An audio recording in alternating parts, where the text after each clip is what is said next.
Salut, c'est Noir Silence et vous écoutez VP9 Magazine.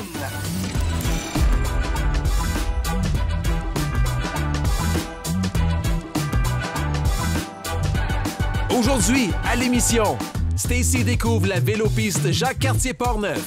Ensuite, Sarah s'entretient avec l'équipe d'Accès Travail Portneuf. Et pour terminer, une conversation privilégiée avec le groupe de musique Noir Silence. Bienvenue à votre VP9 Magazine.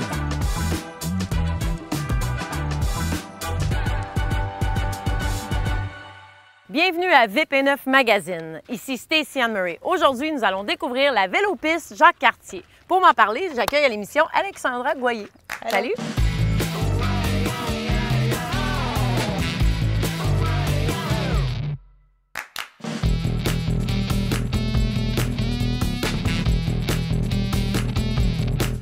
La piste fait combien de kilomètres? Bien, la piste est à 68 km. Dans le fond, c'est l'ancien chemin de fer, fait que ça part de Valcartier. On est la continuité du corridor des cheminots. Puis on va jusqu'à Rivière-à-Pierre. Là, présentement, on est à Saint-Raymond. C'est à peu près le centre de la vélopiste. Ça peut prendre combien de temps partir de Québec, par exemple, à venir ici? Bien, c'est 32,5 km de Valcartier jusqu'ici. Puis on a un 35 km pour se rendre jusqu'à Rivière-à-Pierre. Fait que ça dépend toujours de la vitesse des gens là, qui roulent en vélo. Là, tu me disais que c'est un ancien chemin de fer ici. Oui, c'est un ancien chemin de fer. Dans le fond, c'était la ligne qui partait de Québec jusqu'au lac Saint-Jean. Puis la ligne est encore en fonction là, à partir de Rivière-à-Pierre jusqu'au lac Saint-Jean. C'est la ligne là, qui part de Montréal. C'était la jonction de deux chemins de fer à l'époque. Donc, ils peuvent encore se rendre au lac Saint-Jean en train. Oui, exactement. Est-ce que tu as d'autres mentions historiques par rapport à la piste? Bien, les cyclistes, ce qu'ils peuvent voir tout le long du parcours, c'est des panneaux d'interprétation. Dans chacune des villes, on a des panneaux qui parlent de l'histoire du chemin de fer en relation avec les villes, le développement des villes et tout ça. Comme par exemple ici, on lisait tantôt que c'était Roosevelt, je pense, c'est ça? Oui, c'est ça. Roosevelt, il prenait le train pour venir à la chasse et à la pêche, l'ancien président des États-Unis. Fait qu'il arrêtait toujours à Saint-Raymond puis il remettait des chocolats là, Hershey aux enfants de Saint-Raymond à l'époque. Quelles sont les autres particularités de la piste, par exemple, les choses qu'on peut voir? Bien, dans le fond, la piste, la particularité, comme c'est un ancien chemin de fer, c'est jamais plus que 2 à 3 % de dénivellation. Fait que c'est quand même intéressant et accessible là, pour tout le monde.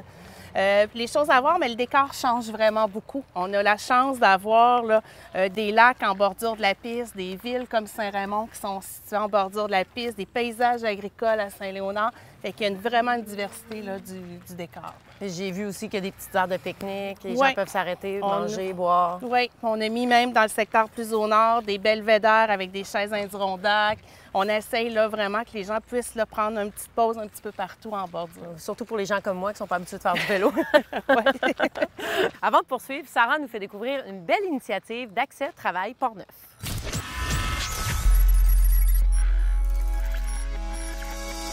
Salut tout le monde, ici Sarah. Aujourd'hui, on a le plaisir de découvrir ensemble le projet Immigrant Portneuf Jacques-Cartier. Et pour le faire, je me retrouve en compagnie de deux femmes qui travaillent très, très fort. Vous allez voir, Clara et Bianca. Bonjour, mesdames. Enchantée. Bonjour. Très contente de vous accueillir aujourd'hui sur l'émission. D'abord, parlez-moi de ce projet-là. Comment ça a débuté et par qui tout ça est géré?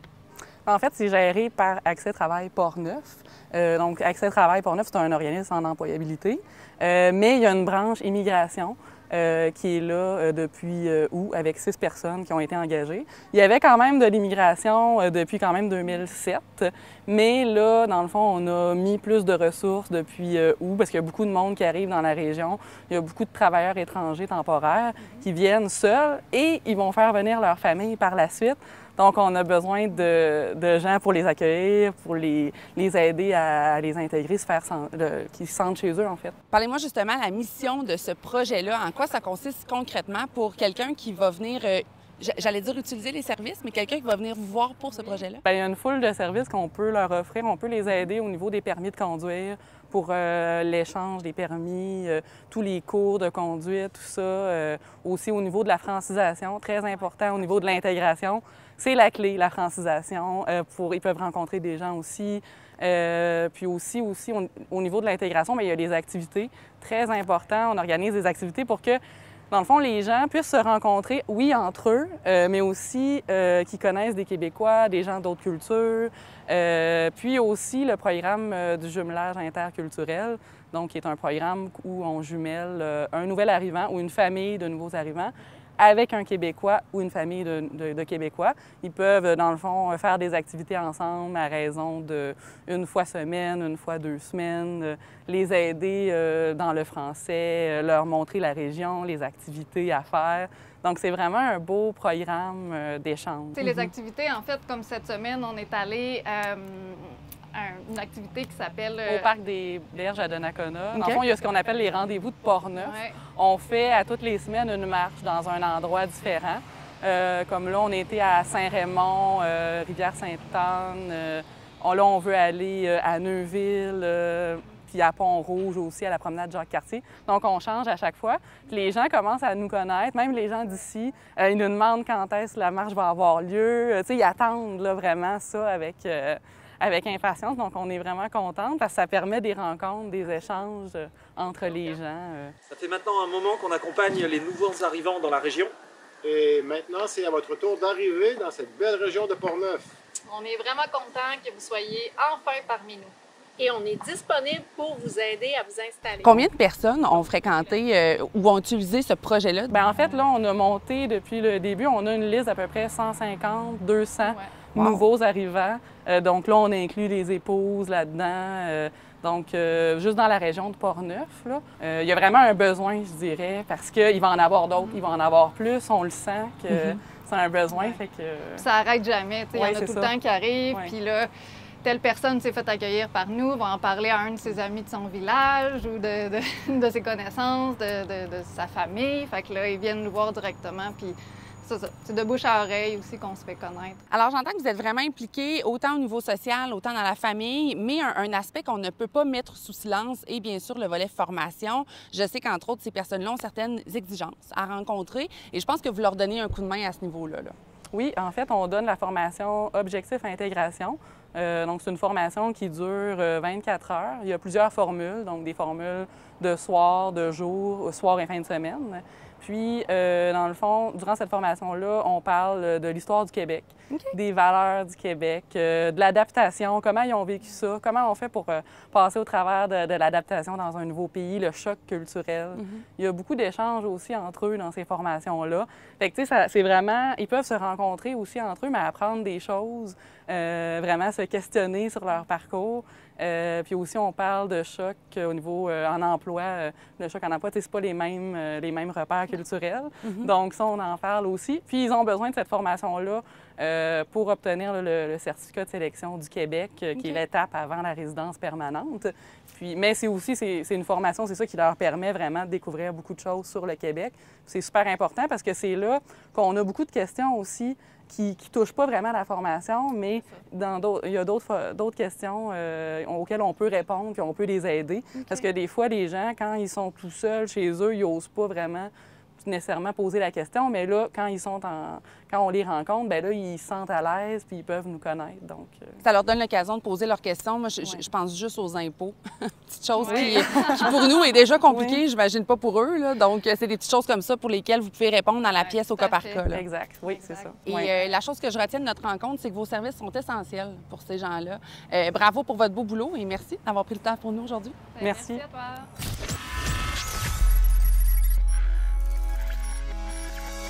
De retour à la vélopiste Jacques-Cartier. Alexandra, dis-moi, on est sur quel pont, là? Mais là, présentement, on est sur le pont de la rivière Sainte-Anne à Saint-Raymond. Nous, on l'appelle le pont de fer. C'est vraiment là, les vestiges là, de l'ancien chemin de fer là, avec le pont. C'est vraiment beau. Tu me disais qu'avant, c'était en bois, je pense. Bien, ici, avant, il y avait un avant-pont en bois qui a été enlevé avec la construction de la piste cyclable. Mais on a sur le parcours plusieurs ponts là, comme ça en fer là, qui traversent des rivières là, tout le long du parcours. J'ai cru voir que vous aviez un service de navette vélo. Oui, on offre dans le fond 5 samedis durant l'été un service de navette. On utilise le transport collectif de Portneuf, l'autobus. Et on a un marchand de vélo qui nous passe une remorque, puis on peut accueillir jusqu'à 24 personnes.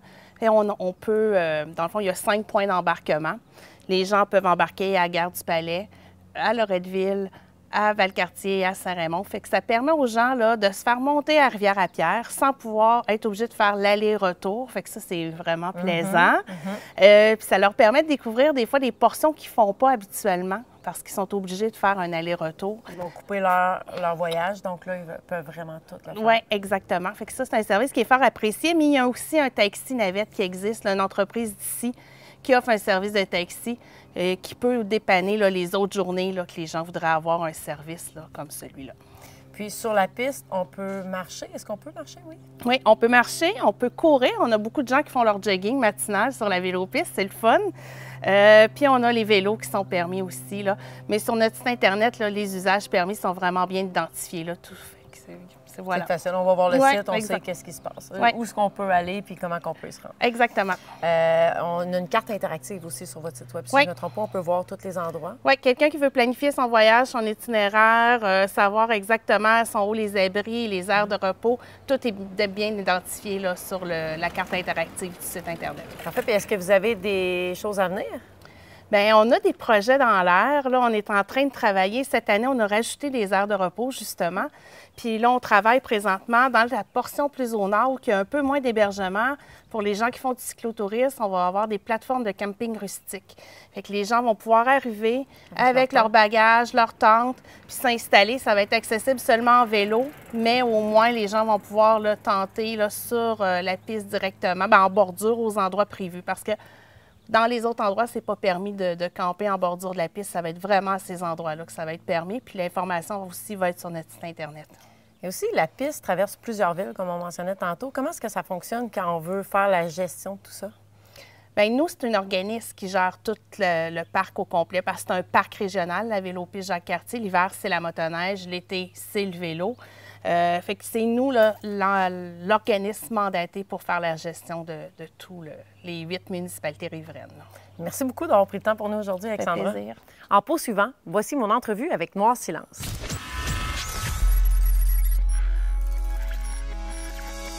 Pour nous parler de leur retour et de leur nouvel album, j'accueille à l'émission Noir Silence. Contente d'être avec vous aujourd'hui. Allô? Salut. Allô? Il y a 26 ans, vous avez sorti votre premier album. À quel point On jase de toi a changé vos vies? On est en entrevue en ce moment après 26 ans. C'est à ce point-là. Écoute, ça a été tout. On avait tous des petits jobs. On faisait de la musique à temps perdu. Quand On jase de toi est parti, je pense que ça a été plus un marathon d'essayer de suivre puis d'être à la hauteur de la chanson. La chanson était plus grosse que ce que le groupe était déjà à ce moment-là. Fait que ça a été beaucoup de travail pour rattraper la crédibilité que la chanson avait versus nous autres. Là, c'est quoi l'étincelle qui a fait que vous avez décidé de revenir, de recomposer un nouvel album? Bien, je pense qu'on était dû. On n'est pas rapide, ces productions d'albums, peut-être 1 ou 3, 4 ans. À un moment donné, le besoin s'en fait sentir. Peut-être qu'on est, parce qu'il faut dire qu'on a tous des vies avec des enfants. On est à 14 enfants maintenant. Connus. 14 enfants connus dans le groupe. Ce qui fait qu'on a quand même des vies familiaux. On travaille tous de façon connexe un peu à cette industrie-là de la musique. Jean-François est producteur, Martin travaille en publicité, Sam est gérant d'artiste, moi je suis beau bonhomme.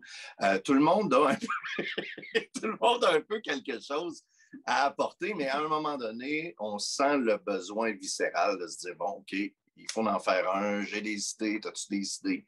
Et c'est comme ça que ça vient. Je pense aussi que c'est un souffle pour aller rejouer de la musique dans les festivals, puis donner du gaz aux bands pour aller voir le monde. La principale chose qu'on veut faire, je pense, c'est jouer de la musique. À part Michel, qui n'est pas ici aujourd'hui, mais qui est à la maison. Michel aime bien jouer là, sur les ordinateurs pour faire du studio, mais nous, on est plus du côté, on veut jouer de la musique live, on veut aller voir le monde, on veut vraiment sentir la vibe de jouer live, d'avoir du son. C'est là que ce que tu crées, ce que tu fais prend tout son sens. C'est sur scène. Tu veux partager ce que tu crées et la façon de le partager et d'avoir une réaction immédiate, ça se passe sur scène. Tu fais un accord, tu as une réaction. Et, tu te trompes d'accord. Tu te trompes d'accord. Tu as une réaction.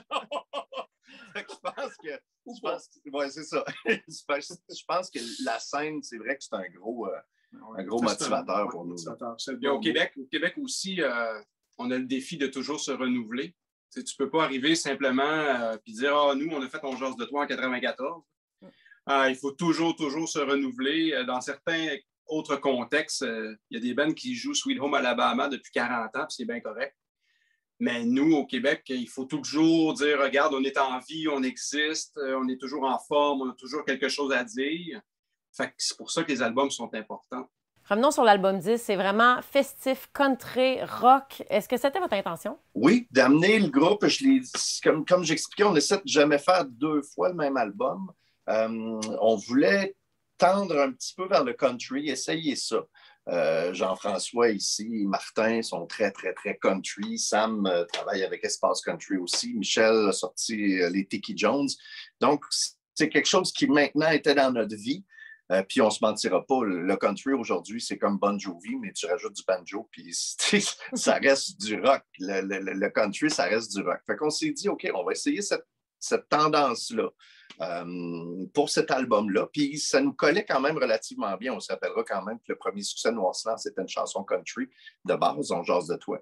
Fait que c'est venu quand même assez naturellement. On n'a pas eu trop à combattre de dire, il y a eu quelques frictions, donc justement, Ensemble pour de vrai, où on a tricoté pour essayer d'arriver à quelque chose, mais généralement, c'est quelque chose qui arrive simple. Je ne parlais pas de friction, mais tu sais, des fois, tu écris une chanson avec quelque chose en tête, mais nécessairement, tu arrives en bande, tu la répètes, tu la travailles, puis c'est là que toutes les idées s'entrechoquent.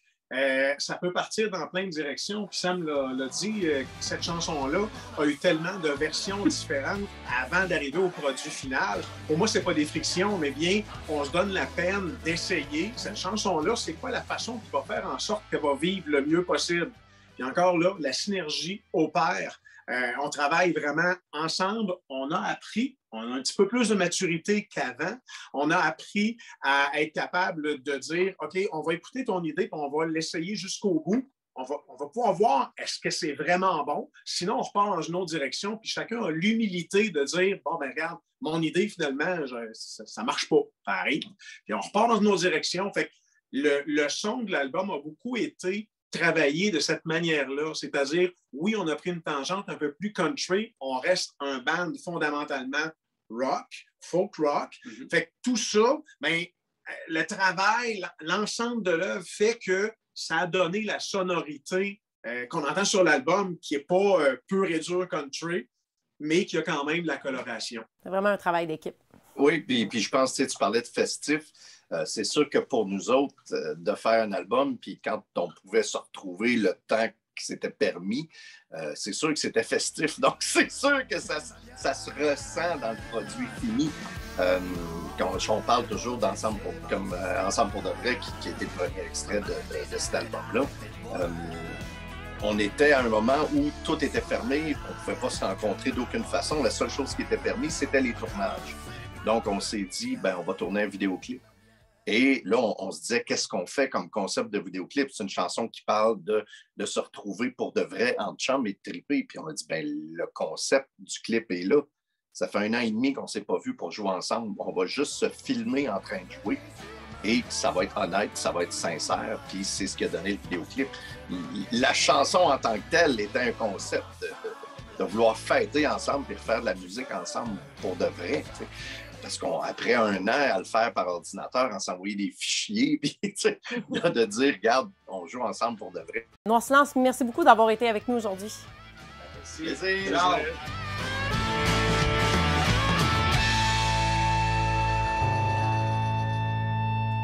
C'est ce qui termine l'émission. N'oubliez pas de nous suivre sur Facebook pour du contenu inédit et des concours. Je suis Stacey Anne Murray pour votre VP9 Magazine.